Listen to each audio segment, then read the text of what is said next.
Ukraine intercepte un convoi ferroviaire de carburant russe, puis frappe le terminal pétrolier de Ust-Luga dans une opération combinée illustrant les nouvelles formes de guerre asymétrique. 2h46 du matin. Dans le froid mordant du port d'Ust-Luga, un responsable russe surveille calmement l'arrivée d'un train chargé de centaines de milliers de litres de diesel. Dans un contexte international marqué par la volatilité des marchés énergétiques, cette route logistique reliant la Baltique constitue un élément clé de l'approvisionnement stratégique de la Russie. Ce que cet observateur ignore, cependant, c'est que le convoi qui l'attend n'est plus sous contrôle russe. Quelques heures auparavant, il aurait été neutralisé dans une zone isolée, à distance du regard des systèmes de sécurité traditionnels. L'opération, selon ce récit, ne repose pas sur une confrontation directe, mais sur une combinaison d'intrusions numériques et d'actions discrètes sur le terrain. L'interruption d'un train transportant une cargaison stratégique représente un défi logistique considérable. Pourtant, l'approche décrite repose sur des techniques de perturbation électronique, manipulation des systèmes de signalisation,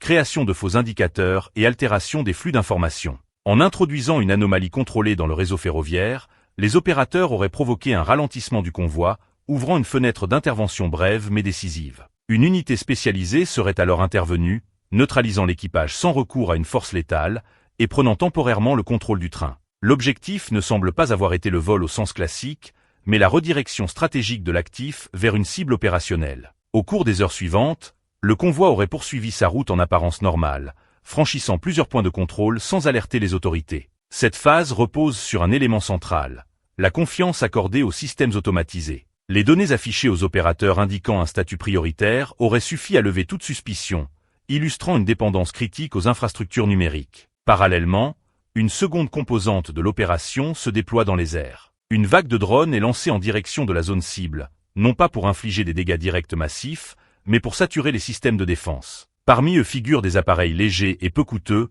conçus pour multiplier les signatures radars et détourner l'attention des systèmes antiaériens. Face à cette saturation, des dispositifs comme le Pantsir S1 entrent en action, engageant les cibles détectées à un rythme élevé. Toutefois, cette réaction, bien que techniquement efficace à court terme, contribue à épuiser les ressources et à focaliser l'attention sur des menaces secondaires. C'est précisément dans cet intervalle que la phase principale de l'opération se déploie. La combinaison d'une intrusion logistique au sol et d'une diversion aérienne crée une brèche temporaire dans le système de défense global. Cette synchronisation illustre une évolution marquante. La guerre moderne ne repose plus uniquement sur la puissance de feu, mais sur la capacité à coordonner des actions multidomaines, numériques, terrestres et aériens. Au-delà de l'événement lui-même, cette séquence met en lumière une transformation plus profonde des dynamiques de conflit. Les infrastructures critiques, souvent invisibles et interconnectées, deviennent des cibles prioritaires. Leur vulnérabilité ne réside pas seulement dans leur exposition physique, mais dans leur dépendance à des systèmes d'information complexes. Ainsi, ce type d'opération suggère que les lignes de front ne sont plus clairement définies. Elles s'étendent désormais au réseau logistique, aux systèmes de contrôle et aux flux de données. Dans cet environnement, la maîtrise de l'information et la capacité de désorganisation peuvent s'avérer aussi décisives que la supériorité militaire conventionnelle. En définitive, ce scénario illustre une mutation stratégique. La convergence entre guerre électronique, opérations spéciales et drones crée des effets disproportionnés par rapport aux moyens engagés. Une évolution qui redéfinit les équilibres et impose de repenser en profondeur la notion même de sécurité. Des traînées de feu incandescentes déchirèrent le ciel nocturne de la Baltique, pulvérisant les drones rudimentaires en carton en une pluie de débris calcinés. À chaque interception réussie, les équipes de défense antiaérienne russes exultaient, persuadées de repousser une attaque massive. Pourtant, derrière ce spectacle de feu se dissimulait une manœuvre bien plus insidieuse.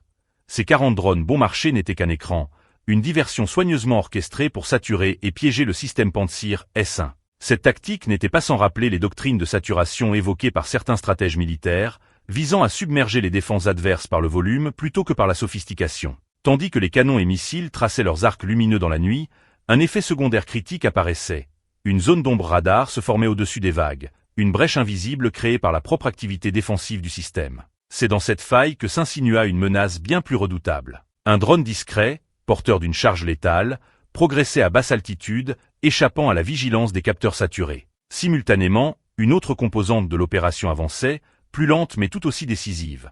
Une masse de plusieurs centaines de tonnes, dissimulée sous l'apparence anodine d'un convoi ferroviaire, poursuivait sa trajectoire vers sa cible. Plus troublant encore, cette opération reposait sur une maîtrise aiguë des mécanismes psychologiques. Les sirènes d'alerte, mêlées au fracas des tirs, forçaient les observateurs au sol à se focaliser sur le ciel, captifs d'un spectacle aussi violent que trompeur. Pendant ce temps, au niveau du sol, la menace principale progressait sans être réellement perçue. Cependant, la réalité du champ de bataille ne se plie jamais entièrement aux plans les plus élaborés. Aux alentours de 2h42, un événement imprévu vint perturber le déroulement de l'opération. Un gardien, isolé dans un abri de fortune, retrouva in extremis la capacité d'agir. Dans un effort désespéré, il parvint à activer un signal d'arrêt d'urgence sur la voie ferrée. Ce geste déclencha immédiatement les systèmes automatiques de freinage. Les mécanismes pneumatiques se verrouillèrent sur les roues d'acier, produisant un crissement strident. La masse lancée à pleine vitesse amorça une décélération progressive, transformant une trajectoire jusque-là inexorable en une course contre le temps. À plusieurs centaines de mètres de là, dans un centre de contrôle ferroviaire, les indicateurs passèrent brusquement du vert au rouge, signalant une anomalie critique. L'alerte fut transmise en urgence, mais dans un environnement déjà saturé par les communications liées à l'attaque aérienne, le message peina à émerger clairement. Le chaos informationnel, amplifié par les interférences et la pression opérationnelle, contribua à retarder la réaction. Sur le terrain, les forces présentes interprétèrent ces signaux comme de simples dysfonctionnements liés aux perturbations en cours. Cette confusion illustre une constante des conflits modernes. L'excès d'information, loin d'éclairer la situation, peut parfois l'obscurcir davantage. Pendant ce temps, l'élan de la masse ferroviaire diminuait progressivement. Chaque seconde gagnée rapprochait l'opération d'un échec potentiel. Confrontée à cette évolution critique, l'unité ukrainienne engagée dans l'opération dut réagir immédiatement. À 2h44, une ultime ressource fut engagée. Un drone FPV guidé par fibre optique, équipé d'une charge adaptée à une frappe précise. Contrairement au système classique dépendant des transmissions radio, ce dispositif échappait totalement au brouillage électronique, offrant une immunité précieuse dans un environnement saturé de contre-mesures. Toutefois, cette technologie imposait des contraintes physiques considérables. Relié à son opérateur par un câble extrêmement fin, le drone évoluait dans un espace encombré où le moindre obstacle pouvait entraîner sa perte. Chaque mouvement devait être calculé avec une précision extrême, sous peine de voir la liaison rompue. L'opérateur, exposé au froid intense et à la pression du moment, devait maintenir une concentration absolue. Dans cet environnement instable, la moindre erreur pouvait compromettre l'ensemble de l'opération. Au-dessus des eaux sombres de la Baltique, une autre composante entrait simultanément en action.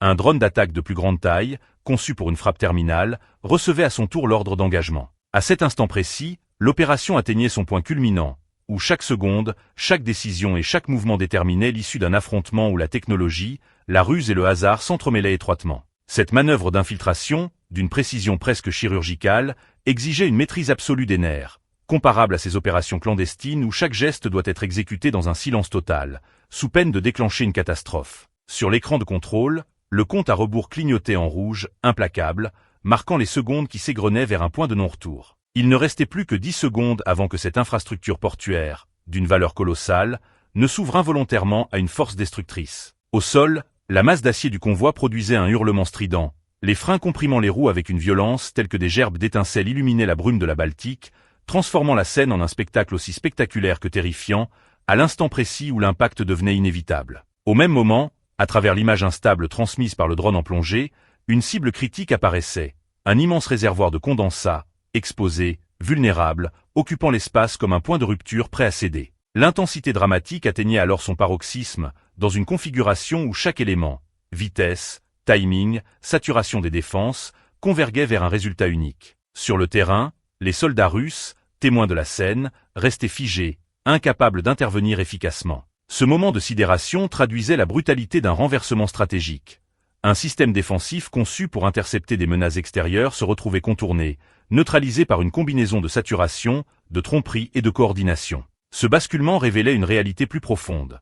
Même les dispositifs les plus coûteux et technologiquement avancés peuvent devenir inopérants face à une approche asymétrique exploitant leurs propres mécanismes. L'ensemble du réseau de défense, pourtant conçu pour assurer une couverture complète, se trouvait réduit à l'impuissance, non par manque de puissance, mais par saturation et désorganisation. À cet instant critique, une inversion classique des dynamiques de combat se produisait.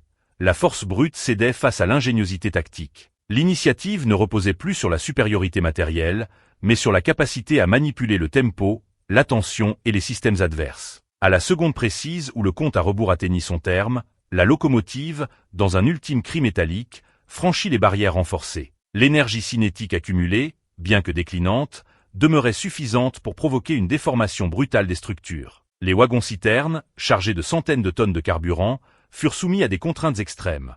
Torsion, compression, rupture. Sous l'effet de cet impact, leur intégrité structurelle céda. Mais ce qui s'en échappa ne se résumait pas à un simple déversement de liquide. C'était une libération soudaine d'énergie potentielle, une transformation instantanée d'une masse inerte en un vecteur de destruction, prête à embraser l'ensemble de l'environnement dans une réaction en chaîne aux conséquences imprévisibles.